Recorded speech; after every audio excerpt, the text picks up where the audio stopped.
escreve essa carta à igreja de Colosso. Por quê? Dentro de uma prisão. Por que Paulo escreve essa carta?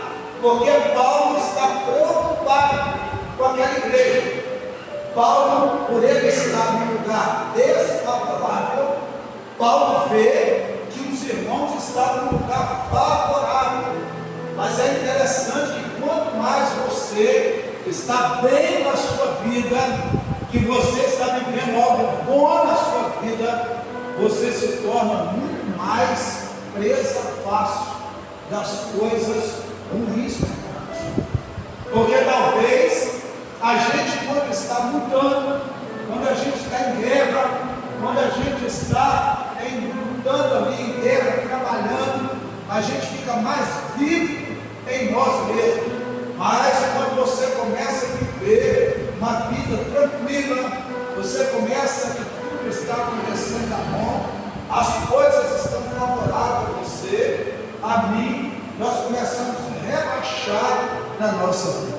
Paulo, ele vê isso, e Paulo, ele sabe que o tempo passou, como aqueles irmãos estavam, como aqueles irmãos da igreja de Colosso estavam, como aqueles irmãos se encontram, como é que eles estão?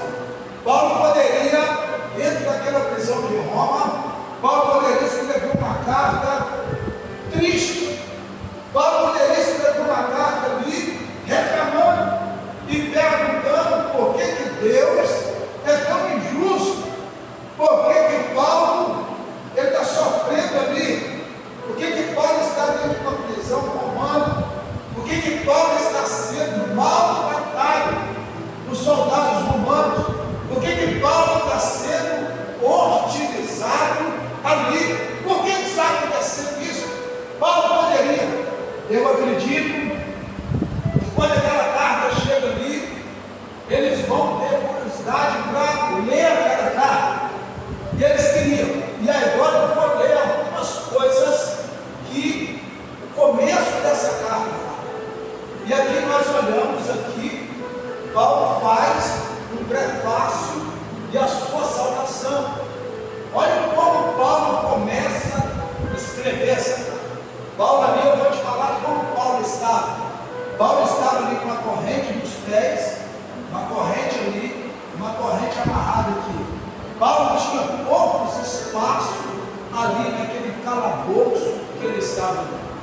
Mas Paulo, ele estava preso numa cadeia física, mas Paulo não estava preso espiritualmente falando. Às vezes nós estamos livres de cadeia física, mas estamos presos no mundo espiritual. Muitas vezes nós estamos. Olha para você ver o prefácio da carta que Paulo fala. Olha o verso comigo, se você tem Bíblia, olha para você ver aí. Olha para você ver o capítulo 1, verso que ele diz assim, ó: Paulo, apóstolo de Jesus Cristo, pela vontade de Deus, ao irmão Timóteo,